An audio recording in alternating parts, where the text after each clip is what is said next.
Wow, the pandemic management in this country doesn't get any better, does it? Alice Springs added to the list of cities going into lockdown now. The AFL relocating all teams to Victoria as a COVID-free hub. How about that for a turnaround from last year? South Australia, as I'll detail for you a bit later, was heading into lockdown apparently today, but was given a reprieve. There's also been a messy and confusing debate about vaccine availability and vaccine recommendations for various age groups. This helps no one, of course, especially those thinking about getting vaccinated. Lots of mixed messages. But given I'm broadcasting from Adelaide, I was able to go to the Premier's media briefing today. Now, I want to show you what transpired here today because while some of this is South Australian specific, much of the exchange applies to all states and the zero COVID approach we're seeing right across the country now.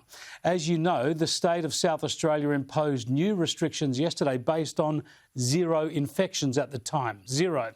But after a known close contact from a mine in the Northern Territory has tested positive today, along with his wife and 3 children, that's led to some more restrictions. Even though they've been in isolation all along, the government imposed more restrictions today on home gatherings. They've made mask wearing mandatory in some settings and advised people to work from home. Premier Stephen Marshall started his press conference today by saying there would be no lockdown, which was kind of weird because that would have been nuts in the current situation. He said South Australians would be relieved to hear there was no lockdown. As I said, I'm broadcasting from South Australia again this week, so I went along to the media conference. Premier, yeah, good to see you. It's a pity we couldn't catch up for an interview in the fortnight I'm broadcasting from here. But I wonder what your message is to South Australian casual workers who've missed out on pay and shifts, South Australian small businesses who are missing out on turnover, from you imposing new restrictions this week based on zero cases?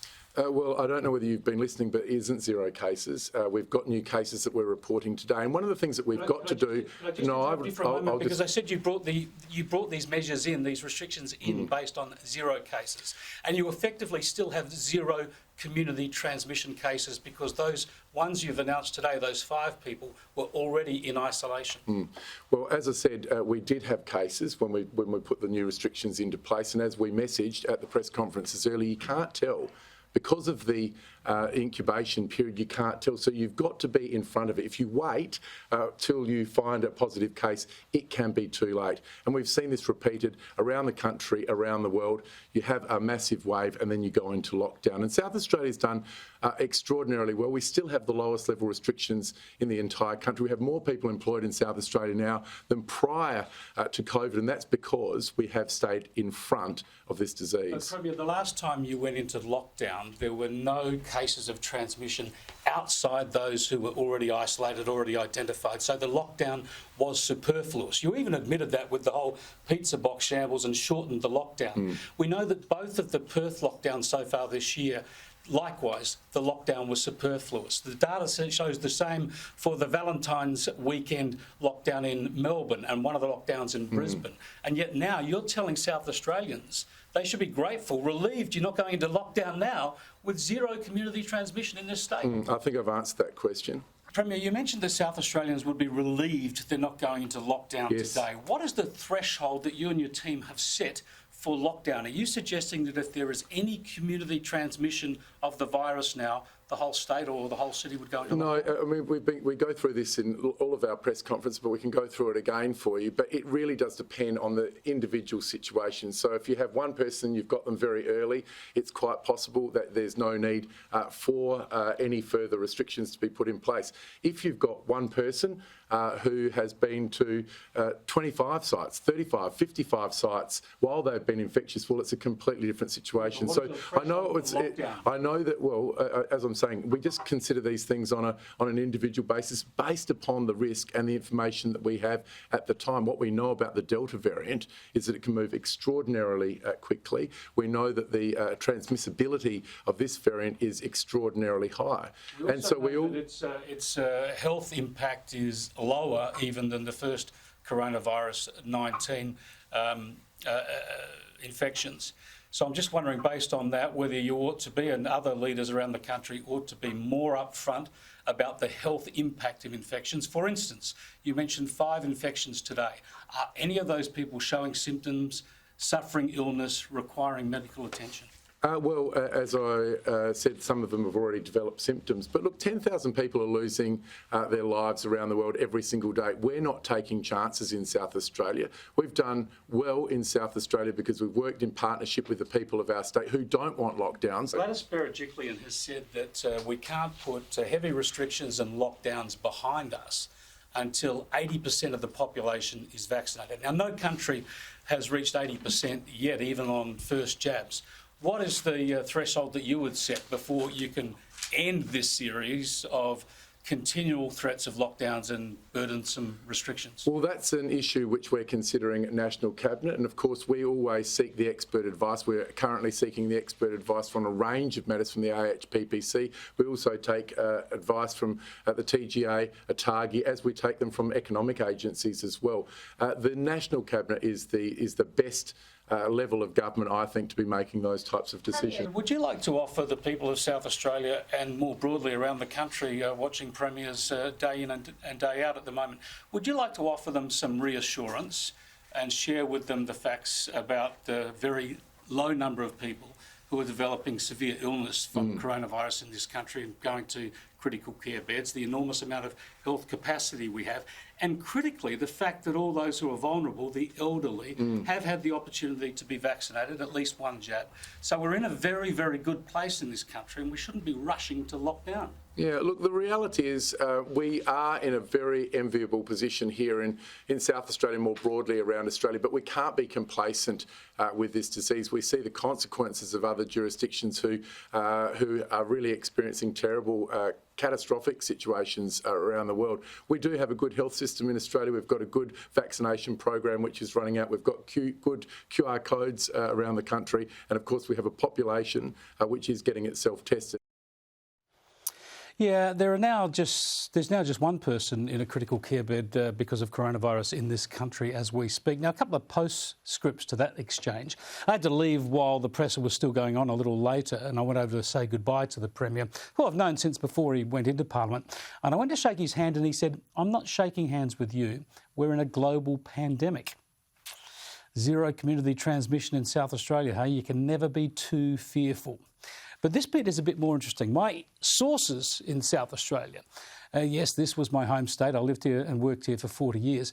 I'm told that the Premier and the Chief Health Officer were pretty keen to go into lockdown. That word went out from the public service to various other organisations to prepare for lockdown. Some companies, hospitals, maybe even the AFL. But I'm told the Police Commissioner, Grant Stevens, was able to do what he's done a number of times and dial it back, imposing his will and stopping a lockdown. Remembering, of course, that under the emergency laws in this state, the Police Commissioner actually has more power than the Premier on these issues. Now, I should point out the Premier's office has denied this characterisation, but it seems clear a lockdown was, at the very least, a serious consideration, which would, of course, explain the Premier's opening announcement about no lockdown. Anyway, back to that media conference, I took up some of the other issues with Chief Health Officer Nicola Spurrier. Professor, on your strategy, I just want a three-pronged question, if I may, and that is it's very clear that you in South Australia and at least 4 other states are running a COVID elimination strategy, a COVID zero strategy. So on that, firstly, why aren't you more upfront about that, declaring that's what it is? Secondly, do you concede that in the medium term that's unsustainable? I think I might answer the questions as they come, because I've had very little sleep and I want to make sure I answer them correctly. So in terms of the first question, do we have an elimination strategy? It's very clear from our National Cabinet that we have a no community transmission strategy. We cannot eliminate the risk of COVID because it's elsewhere in the world. So we have to accept that we have a risk when we bring people into Australia from other countries. But we are having a no community transmission. This is exactly why we are doing what we're doing in South Australia today. We absolutely know, looking at other countries, that if you do not have a well-vaccinated community, and by well-vaccinated, it needs to be at least 80%, if not higher, particularly for these new variants, then you will that the disease will run wild without some of those other public health interventions, such as restrictions. Well, as you mentioned there, you won't tolerate any coronavirus outside hotel quarantine. You and the Premier both said you don't want the Delta virus in Australia. In common language, that's an elimination strategy. Do you accept that it's unsustainable, that of course coronavirus will circulate among the Australian community at some stage, and it sounds like you're backing obviously when we open international borders, we will see more COVID-19. However, what we need to do as a South Australian community, and in fact not only an Australian community but internationally, is get as many people vaccinated as possible. If everybody in South Australia was vaccinated and you had poor vaccination rates in other states, we'd still be at a risk. And similarly, we also need to support other countries becoming fully vaccinated. As is evident, when you have disease that is out of control and it's continuing to replicate, you have variants of concern. And it's very clear that this Delta strain has a biological advantage, is passed on more easily to people, and is much more difficult to control with your standard public health measures. You seem to endorse the 80% adult population threshold for reducing the COVID alarm that Gladys Berejiklian gave yesterday. Doesn't that seem unreasonably high, given that no country's got to that level? We may not ever get to that level, and also because of the very mild health threat the disease poses to anyone outside those vulnerable groups. Look, I really just find it quite surprising to be at a press conference and have somebody suggest that there are very minor consequences to COVID-19. We still have many people dying around the world, and we've also had 4 deaths here in Australia. You know, there's not been one community transmission that's led to death in this country all year. I am here to provide information to the South Australian public, not to have an argument with you over a minor point. Thank you. The level at which we get country vaccination and reduce the alarm is not a minor point. Is 80% an unrealistically high level to reduce the threats of lockdowns and restrictions in this country? Thank you, Harvey. Can I please ask about home isolation rules? And on she went to answer other questions about whether dogs can carry the virus and the like. It's not a minor point to talk about the level of vaccination at which we can kiss goodbye to all this madness. And it's not a minor point to discuss the health effects of this virus on the vast majority of the population, given we know the vulnerable have been vaccinated. I know many of you get frustrated that some of these questions are seldom asked. Well, there you go. The answers are even harder to come by.